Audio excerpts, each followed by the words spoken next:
Hi everyone, welcome to the show. Today I've got with me a special guest, a social entrepreneur and two times TEDx speaker, Anusha Bharadwaj, coming to you all the way from India. Hi Anusha, so nice to have you on the show.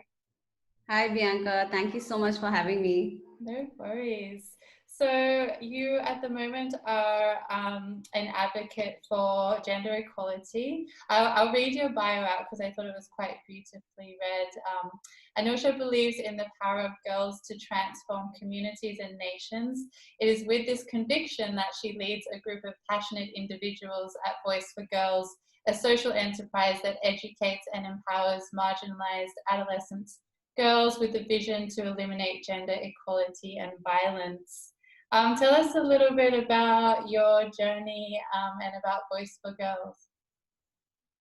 I've been working in the development sector since 2002, and I was a fresh engineering graduate who had finished chemical engineering and decided that science is not for her at all, and my heart was somewhere else. So that's how I meandered into volunteering when I was doing my undergrad in engineering. I used to volunteer and I felt there is a calling there. So when I graduated, the last thing I wanted to do was science, and I knew I wanted to explore the social sector. So in 2002, I started working with an organization working with children and young people who were at risk, and that's how my journey began in the development space. And over the years, Bianca, it has been a journey of discovering again and again that there's just so much that you can do to enhance people's lives. But it's children and mostly girls that really get me going, because I feel that they just need an opportunity and they just need somebody to reach out to them. And what they do is they just transform their lives, their families, and their communities. So I think that's how, from children, I started working more with girls. Over the years, I worked with several child rights organizations, and that's when I started working more and more with girls. And I was addicted. I said, okay, that's what I want my calling to be, and that's how I joined Voice for Girls as well, to see how we can reach out to adolescent girls, especially because that population is so critical that if we don't reach them, then they just fall off the radar and they drop out of school, get married before they're legally allowed to do so, and their life changes forever. So how do you catch her before that happens to her is how Voice for Girls happened. Yeah, interesting. I want to just play a small snippet from one of your TED Talks that I found to be quite fitting. So what I'm going to do is just share my screen and play a 1 minute um, clip, if that's okay. Yes. And just where your journey really started, I would say. Just play this part now. Expecting me, her first child, she was sent home with the words, "Don't worry, for generations in this family, the first child has always been a son." And there I was, breaking all these patriarchal expectations. But as my mother held me after a very long labor, she was filled with anxiety because she felt that my father will not accept me. And it was true. For the first 15 days in my life, nobody from my father's family came to see me because I was a girl. It took another phone call from my grandfather requesting my dad be there so I could be named that he finally came to Madras. My father says that the first moment he saw me changed his life forever. He fell irrevocably in love with a cute baby who was always smiling and had a shock of black curls. Every time my father recounted the story, my heart would swell with pride. Whenever he said, "You are the cutest baby, how could I not fall in love with you?" It was much later when I understood power and privilege and gender and the ways it worked, that though my story had a happy ending, it could have gone horribly wrong. I loved that part of the story that you shared, and I just want to, how does it feel watching that at this point in time? I think that was the first time I spoke about it in a public forum. So it's one of those things that, when TEDx asked me to speak and I was preparing for it I really had to go back and relook at my life. So that's really stood out as something that I didn't acknowledge for a long time. So it was important that that reflection happened, and I felt that that was important for me to share because that's part of who I am. It's a very important part of who I am, and but as any speaker, I just don't like seeing myself speak again. So probably this is the third time I'm watching it. But thanks for bringing back those memories. That's okay. Yeah, I feel the same sometimes as well. I think we all get that. You were mentioning in the talk that you feel that your life turned out quite well, and that for some women who are born into families where there is no gender equality, that it's not the same. And this is a topic of conversation that has been throughout the years, and I think we've made a lot of progress, but I'm really keen to understand sort of, where we're at now, where we were, say, then when you were a child, and where we need to be. Mm-hmm. Yeah, I do agree that, it just was, I was lucky that my father, though he came from that family, stood by me staunchly, and my mother would never give up, right? So I think that combination of them standing by me was really important because as a rebel child, I wanted to do everything that people said I didn't want to do. So even then, they didn't stop me and said, are you sure, is this the path you want to take? So they would stand by me, whatever. And that has shaped who I am, to say you need to take risks, but you need to take responsibility for that risk. And I think that's how we raise boys, to say that, you have to, life is about taking risks and going out there and conquering. And so that I think has, I'm lucky that, because of that equality that they showed between me and my brother, and both of us are, quite aware that life is about putting yourself out there and showing up, even if it means that you may not be right all the time. Because my engineering was just to prove that I could do an engineering, but I didn't have my heart to it. And they were okay to say, hey, go follow your passion. And I knew that I was leaving a degree that I'd studied for 4 years, and I'm venturing into a world that I don't have education or skills yet. And it was only later that that I'd acquired, but they would stand by me. And I think that's really important for children, to have that sort of support from the family, to be able to try things and fail. And it's okay to fail. And it's okay to move on from that, because it's about learning from each of these experiences that exist. But I don't know if millennials of today are okay with failure, but I think it's important to teach them that. Yeah, interesting. I don't think that any of us are okay with failure, but it's through failure that you really see success. And I don't think in society, whether or not it's Indian culture or Australian culture, Western culture, failure is never really celebrated. And I mean, yeah, I was listening to an audiobook the other day that talks about, especially in business, how failure is what really leads to a business being successful. But you work with adolescent, the adolescent youth mostly. Do you feel that that is sort of an age where why do you feel that that's an important age to work with, to create change and to shift these mindsets? I think that that's an age where they're not a child, but they're not an adult. So there's a lot of transition that's happening in their lives. And that's probably when they really want to assert their gender, because the boy wants to say, be more like a man, or the girl wants to say, be more like a woman. So she is going to, or he's going to try and, imitate those things. And society is also culturing them and preparing them to be adults.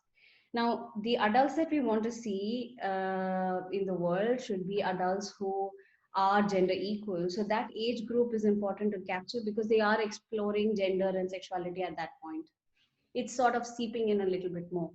And if you come from a culture where at that age you can get married, you can drop out of school, you can probably have children before your body or mind can handle it, then you're vulnerable, and that is something that I'm not okay with, that we are allowing a generation of girls to just fall off mainstream and face vulnerability and most likely violence, right? So that's why that age is extremely critical, and they're learning a lot about being an adult. That's, I think, why adolescence is so important that we work with them. And how much does stereotype versus expectation from family play a role in the way that these adolescents choose to live their life? For example, if they were to get married at a young age, or because stereotypes I have believed to have played quite a large role in Indian culture. And I Yeah. mean, not only Indian culture as well. I think we are all at the mercy of stereotypes sometimes, but especially when you're an adolescent and you're trying to find your way and you don't necessarily know, you just sort of follow the status quo. But I think it's more so with cultures that are not patriarchal, actually, that stereotypes play a big role. The girls that I work with, Bianca, don't have a choice. Okay, so they probably have no information about why their bodies are changing. And many horror stories that I've heard from our girls is that they thought they're dying when they had their first period because nobody has spoken to them about it, and immediately their life changes because their parents and the community would say, oh, she's come of age, and they have a come of age ceremony, which is almost like an indication that she's ready to get married. So I don't think she really has a say in any of this. She's told that she cannot go out after dark. She's told she cannot jump. She cannot talk to boys. And why is not explained. They probably have very basic information that they are going to have their periods regularly, month on month. And this is how you probably use a menstrual health product. And most times they're not even using, say, a safe menstrual health product. So uh, I don't know if stereotypes are playing so much in them being so vulnerable. Yes, of course, the media is bombarding them with information, the community and peer group is bombarding them with information, the family is expecting, but I think she's not making any choices. There's no choice that she has. So if her mother comes and says, I found this boy for you, he's really good, great family, you just need to get married, she needs to get married.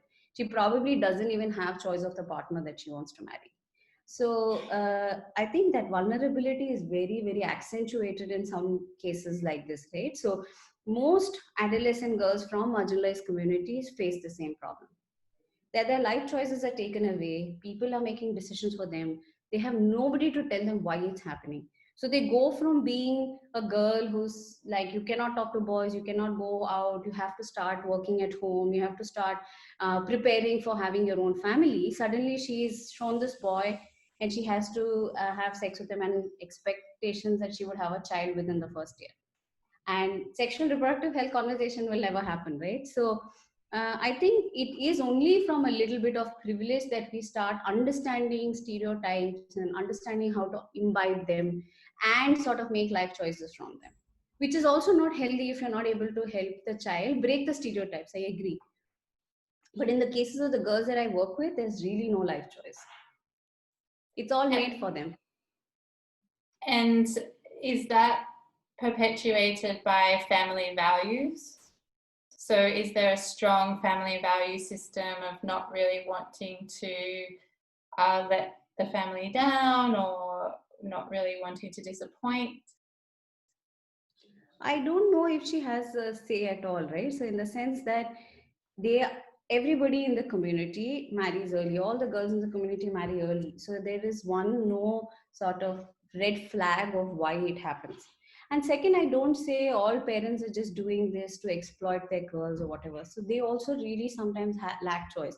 For instance, there are no schools for very few higher education schools. So given that mobility is a difficulty in rural areas in India, now I have a girl who's started her period. She's very vulnerable if she's not going safely to a school. She could be sexually harassed. She could be abused, which means family honor. They would prefer the girl not studying. So I don't say that every time it is the family that just wants to get rid of the daughter, but sometimes opportunities and choices around her are not conducive for her to pursue a higher education or go for a job, Now I'm in a rural area that I really don't have any job opportunities. If I finish my undergraduation, I need to go to a city. I don't know anybody there. My parents are not going to be able to afford me to come with me because they are daily wage earners. So they would be like, okay, get married, maybe your husband can. So I think it's circumstances also that doesn't value the girl and her contribution to economy and contribution to education as well. So it's almost like we're pushing her out of the system. Right. So I don't think it's just the family. I think it's all of these put together. Now it has to be a systemic way we deal with it, right?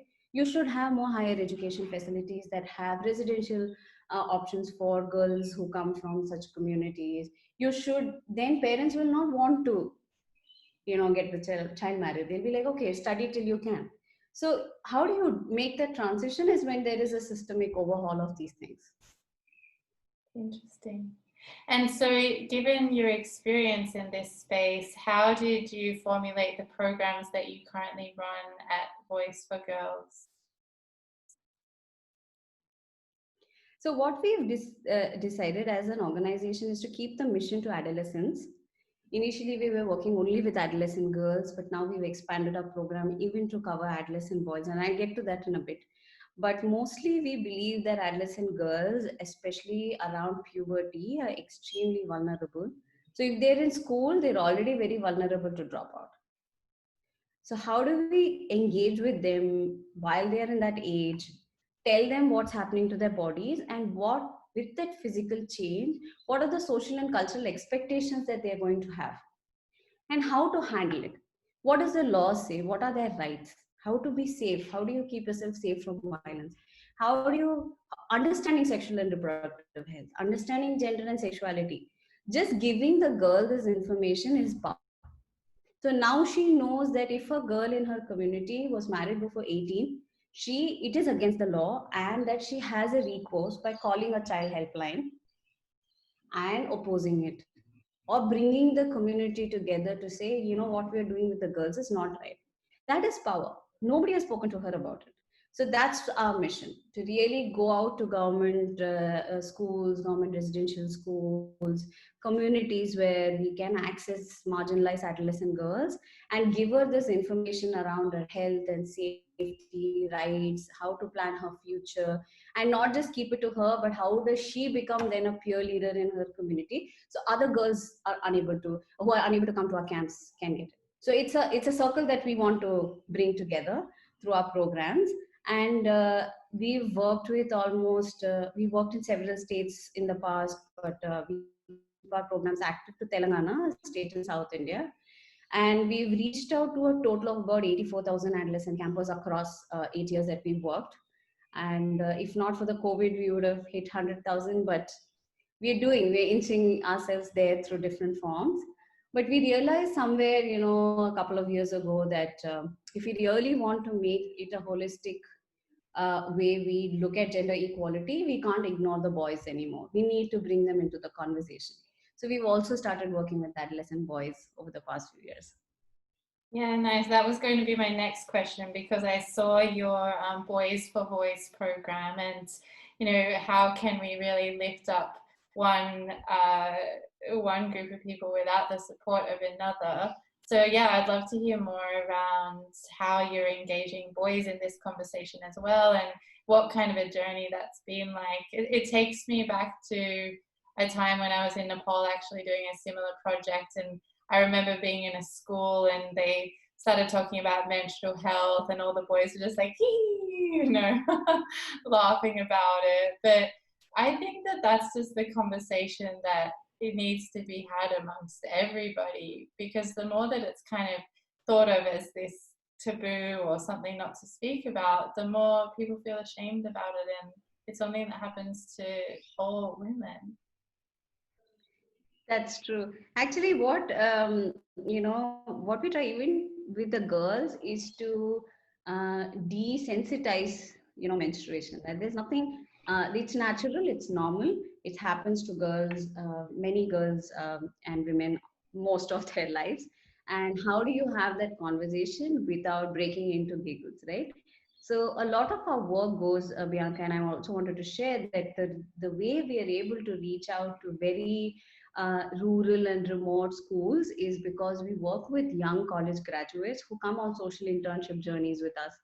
So they sign up for a social internship through a rigorous process of selection. They are selected to go train these girls. So we train them on what content they have to deliver in these classrooms, and we send them out into the schools.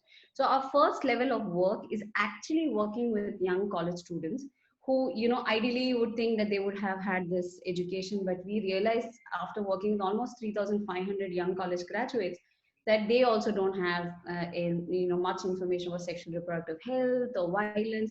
So it starts, actually the transformation starts with them, because they are going to become camp counselors, they're going to become trainers for the girls and boys we want to reach in these schools.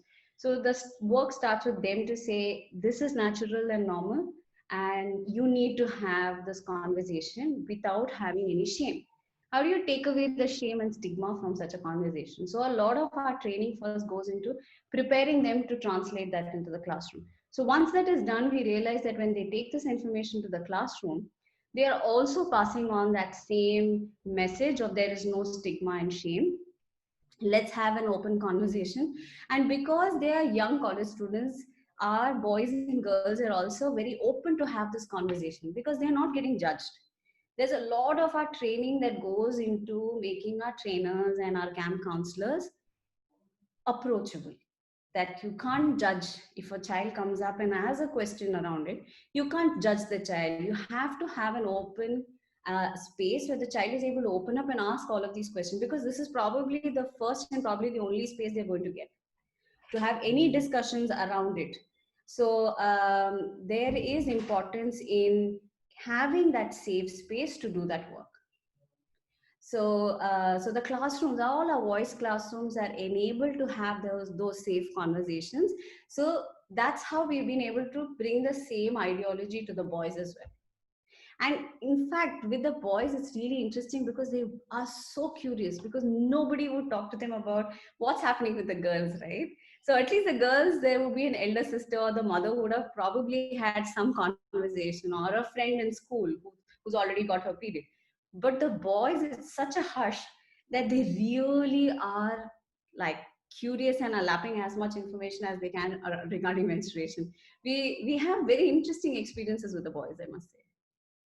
And have you seen firsthand the difference between when you do run these programs from before and after? It's a very interesting question. So with the girls, Bianca, we realized that the camp is transformative, right? Because in that age group, girls are asked not to talk, asked to be shy. So there's a lot that goes in having her open up, having her really embrace who she is and be comfortable with who she is. But with the boys, it's a very reflective experience. It comes from, hey, you already have a lot of privileges, but let's actually break it down to see, is it an advantage for you? Is the gender preference working for you? Are you able to make those choices? Are you able to cry? Are you able to show your emotions? Are you able to fail? Are you able to embrace that gender is not working for you, but then look at it from the girl's angle, right? So it's so reflective that it's almost like a somber experience in the class. So the girls towards the end are full of energy and hope and passion, that yes, they have a choice, they have a hope, they can take charge of their future. It's not something against to talk about menstruation. They embrace that hope. And with the boys, they embrace that they come from privilege and they need to make a change for where the society is going. So the experience is extremely different for the boy and girl. And I think the takeaway from a pre and a post for the boy and a girl is just completely different. So the boy goes on to say, there's just so much wrong that's happening in my family. Why is it that my mother eats last and she doesn't get enough food? Why is it that my grandmother for a festival will give me more money and my sister less money to buy a gift? It's not right. Why is it that I get piping hot food and an egg and my sister doesn't get? Why do I go to a better school than my sister? So it's all this reflection that happens around the boy. Whereas the girl is like ready to take charge of the future. You can almost palpably see the excitement and energy in the girls. They're just brimming with confidence, and it's a beautiful experience. You can see Yeah. I'm biased working with the girls. Well, I think it's beautiful to also recognize the change in the boys. I think for boys, often this role of being reflective and sort of having a look at their place in society is not really spoken about or encouraged. And when you start to feel some of that, I guess you could call it maybe feminine energy, to kind of acknowledge that and to think about that. I think that's really beautiful. What do you feel needs to be done to get to a place of gender equality at the moment, in both in India and in the world?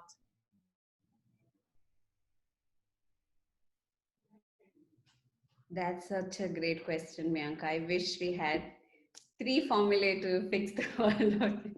A plus There's B so equals much to gender do. equality. Yeah, that's it. We fixed it. I wish it was that simple. In fact, if you had asked me this question pre-COVID, I would have been more hopeful.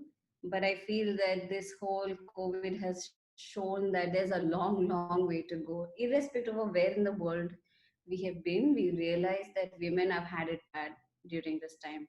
Women and girls really had it difficult in terms of access to health, or most of the frontline workers in COVID being women, which means that they're doing probably most of the lower grade jobs in healthcare professionals but are not getting compensated enough, or that across the world the domestic violence has increased. And it doesn't matter whether it was India or Australia or UK, it increased in some cases by 150%, that the number of calls coming in to say, hey, I am in a situation of violence, has gone up. So it really makes organizations that are working towards gender equality really think, have we made progress or actually have we gone back in time, right? So I think we are in times where the sustainable development goals is 2030, and COVID has reset us by so many decades. How do we not do just one thing?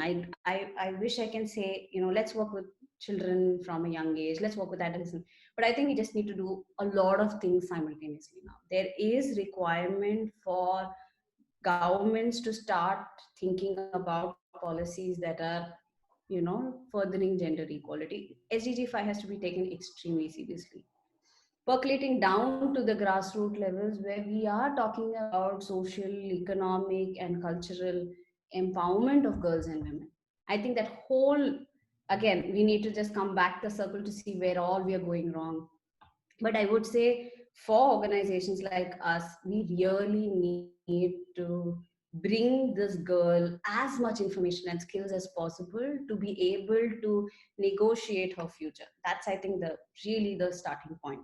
Like, if she's not able to negotiate her future and that age she drops out, 50% of adolescent girls in India get married before they're 18, which is the legal age, which is not acceptable, right? How do you ensure she's not doing that? Because every year she's there, her chances of economic empowerment increases by 20%. That's a lot, right? Every year of education since then. So how do we look at violence against girls in terms of child marriages, sexual abuse, harassment, rape? How do you like really help create a safe environment around the girls? We have to do all of this at once. There's no one solution anymore. There's not like, let's try and fix this and then look at this later, and let girls just go to school and we'll bother about whether we're giving them economic empowerment later. Now, if a girl's parents need to be encouraged that a girl will get any benefit of working, of studying, by looking at a girl who's going out and earning, it becomes a case study for the community to embrace. When they know that this young woman from the same village is earning money, she's earning respect, she's contributing to the family, they'll want their girls to aspire to become like that. So we can't wait for one thing to work and then fix the other thing. So sometimes I'm just lost for these answers. I'm like, is there no way out, right? So I think there is, but we just need to be very persistent at every level. It's an interesting point to bring up about COVID and how it has really put an obstacle in the way, we talk about the disease a lot, but it's really the economic implications. And like you said, where is this putting us in terms of where we are to reach the sustainable development goals? We use the term pivot a lot in COVID. Have you sort of changed the way that you're working in the organization, changed the goals? What does post-COVID look like for Voice for Girls?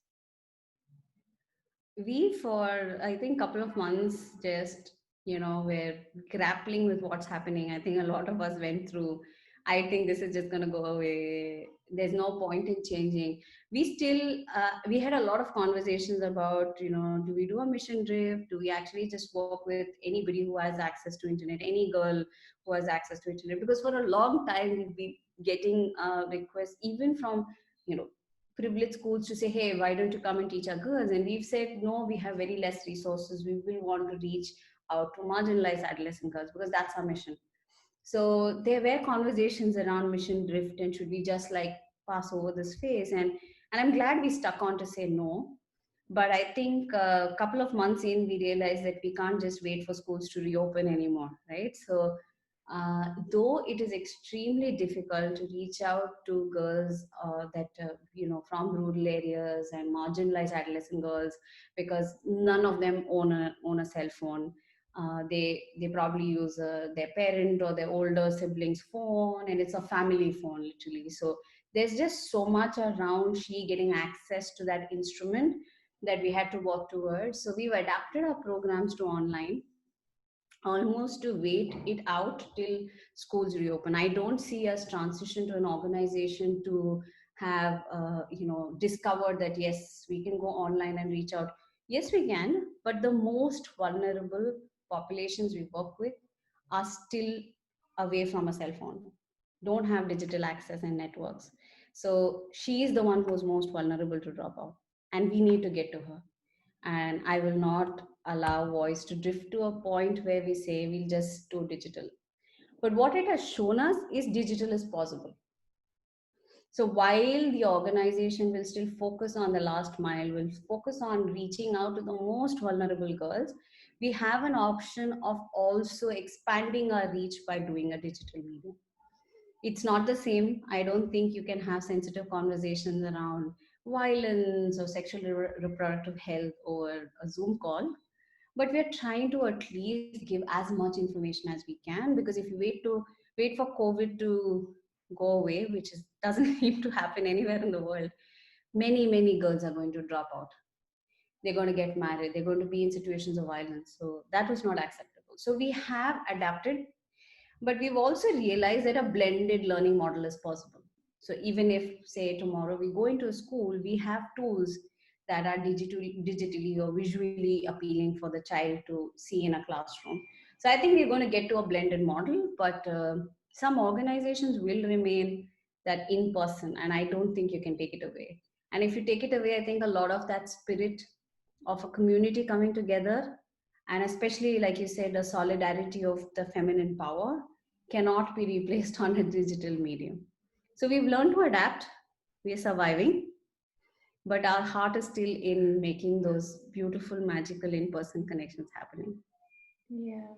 And I guess it's interesting what you were saying around the most marginalized still don't potentially have access to some of the technologies. I was actually surprised by that. I suppose you assume that these days everyone has access to Wi-Fi, but do you know anything about the statistics around that in India? I mean, India, I wouldn't know much, but not much enough to quote right now. But before we adapted our online program, we reached out to almost 1,000 plus girls to see if they have access to a mobile phone and Wi-Fi.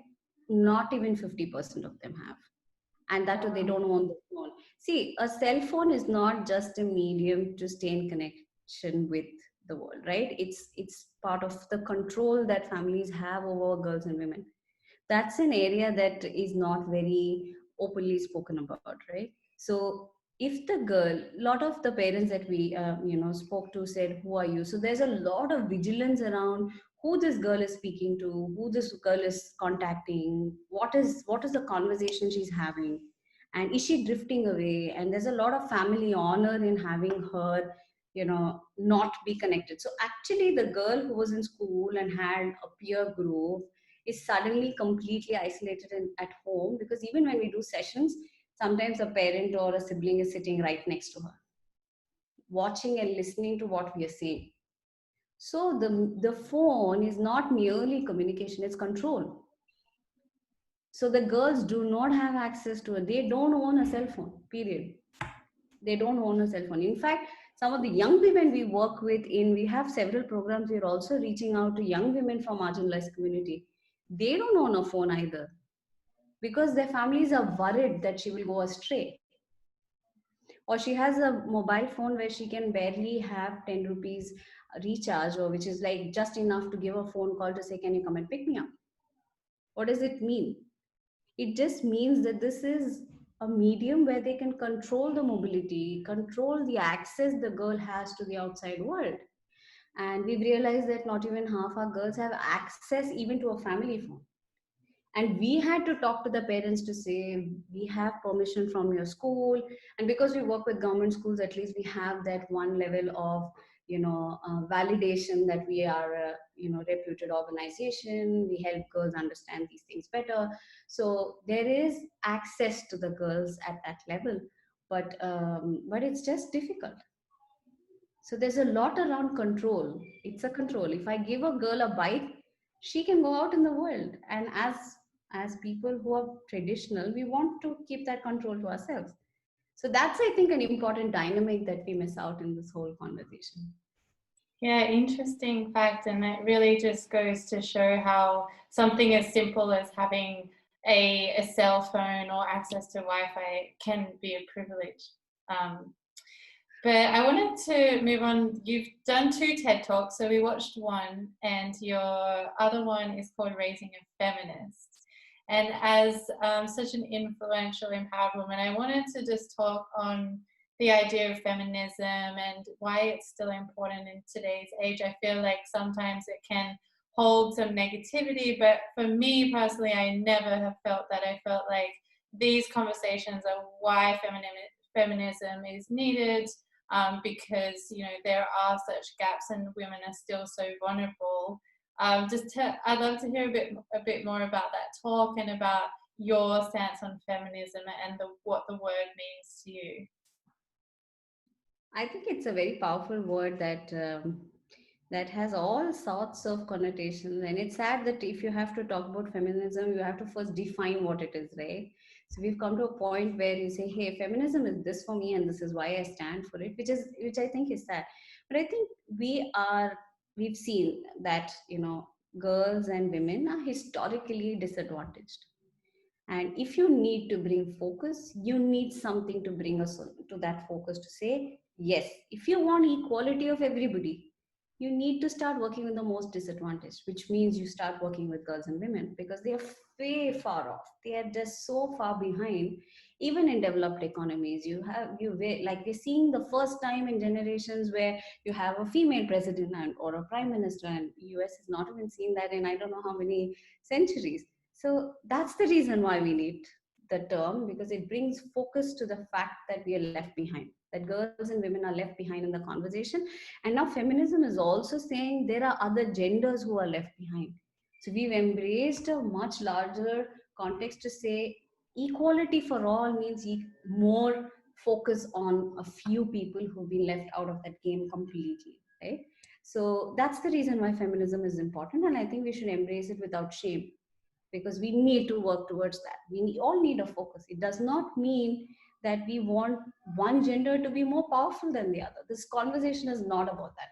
And sometimes feminism is made out to be like that girls and women should take over the world. Girls and women should be allowed an equal chance in the world. I think that's where we really need to stand.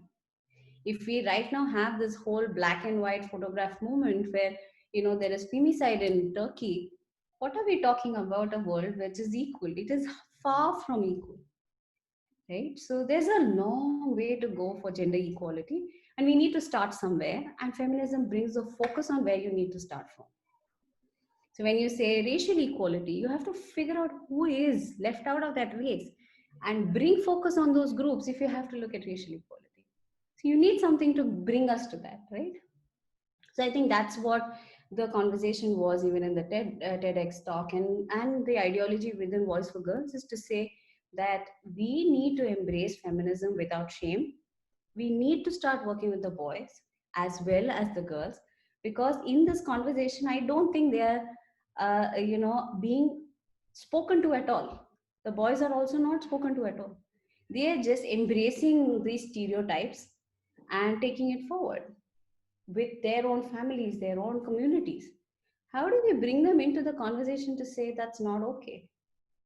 Like, you standing in the corner of the street as a boy is privilege, and you catcalling or sexually harassing a girl is not okay, because that has ripple effects on the girl. She's going to be asked to stay at home, she's going to be asked to drop out of school, she's going to get married before she's 18 because of one thing that you said, hey, I just did it with the boys. It's not okay, right? So how do you bring that focus even to them to say you need to be feminist if you have to see an equal world because you want a partner who's equal, who's equally supporting you? I think those conversations are important. I don't know if I've answered your question. I think I went a little all over, but it's a topic that's I'm very passionate about talking about feminism, because it's important without shame, without saying, I don't think I want that word. Like, that's something that I know women who are so feminist or men who are so feminist, but would never call them that, because that word itself is like got so much stigma right now. Well, yeah, the question is how powerful is a word? But I think the way that you described it was perfect. And, I think there shouldn't be a shame talking about it. And you're right, it reminds me of what an equal sign looks like. It's just two lines together. It's not one line longer than the other. It's just equality. And it's really simple. And I think that I like to just refer back to what you said sometimes when I'm feeling that somebody might challenge me about the word feminism. So I think it was beautifully said. So what's the aim for Voice for Girls in the future, and how can somebody who is watching this video or learning about what you're doing, how can we help? How can we help now during COVID when we're a little bit stagnant, and how can we help in the future? I think this struggle that we have for gender equality is across the world. Like you said, many communities are having different issues around it. Like, you may be in, say, Scotland, there's something called period poverty, that there's no access to safe menstrual products as much, and there, or across the world we're talking about domestic violence, which is still like something that Western countries are equally, or developed countries are equally struggling with. How do they make sense of that? So I think wherever, whoever is listening to, let's first audit how gender plays out in our own life, right? Who has access, who has privilege within the family, and why is it so? And what can we do in our own homes to be able to change that? So if you're listening to this and you know that your wife or your mother is carrying that emotional load of running the family, and during COVID we've clearly seen that it's just so much. Not only like this woman who is having a paid job also needs to do the work at home, also needs to have a child take an online class, and many forum we are again and again listening to questions around, how do you manage? Like, I need to sit and do my job, and I have my child who I have to take them through an online class, and I have my washing load as well as my cooking and everything, while my husband maybe gets to finish his 10 hours at home. So think about all of this, like audit your own life to see who's doing what. And if there is something that can be redistributed, this is probably the perfect time to do that. Hey, I understand, let's take a shift. I'll take care of the child in the morning, you take care of the child in the evening. This could be one of the first shifts that you have. On a secondary level, how do you destigmatize conversations around sexual reproductive health and violence? It's important we talk to girls about consent. that their consent is extremely important for a lot of things, but they have a right to say no, whether it's a sexual relationship, whether it is about their own life and their future, they have a right to say no. How do we have those conversations in families and in schools? How do we destigmatize sexual reproductive health?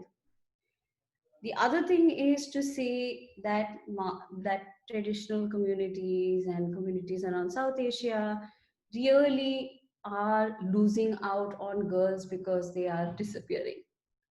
So, as a listener, can you look at organizations working in the space in grassroots communities, and what can you do to support? If it is spreading the word about what we do at Voice for Girls, raising funds, raising awareness that, hey, this is this issue. There is this group that's doing interesting work. Do you want to contribute your skills? Do you want to help them set up an MIS system or an information tracking system to be able to capture the data better? Where are these girls coming from? What communities? Do they have access to technology? What are they learning? All of this information we can get access to, but we don't have the time to do it. We don't have the resources to do it. So can somebody come in and help us with their skills or other resources to be able to fit that and enhance the work that groups like us do? I mean, I'll never say no to funds, because which means I can reach out to more communities. So if you can help us fundraise, that means more girls get access to this information, which means more girls are staying in school, more girls are saying no to child marriage, more girls are educating themselves, which means better communities, better families in the future. So instead of just feeding, I'm not saying that feeding a orphan is not good, but feeding an orphan, feeding a child versus empowering an organization's trainer to be able to reach out to 30 girls in the community is also equally important. So how do you also shift your focus of charity and the funds that you give? That's equally important. So, so as listeners, you can do so much. Support the cause, spread awareness, raise funds, give your time and skills, all of it. Oh, thank you so much, Anusha, for bringing your knowledge and wisdom and helping us to be more aware around this issue of gender equality. I'll be putting the links to the website and socials in the comments of this video and also in the podcast. Thank you so much again, Anusha, for coming on the show. It's so lovely to meet you. Thank you, Bianca. It was a pleasure, and it's my first podcast. I'm very excited. Thank you so much. Oh, exciting. Great to have you. Thank you.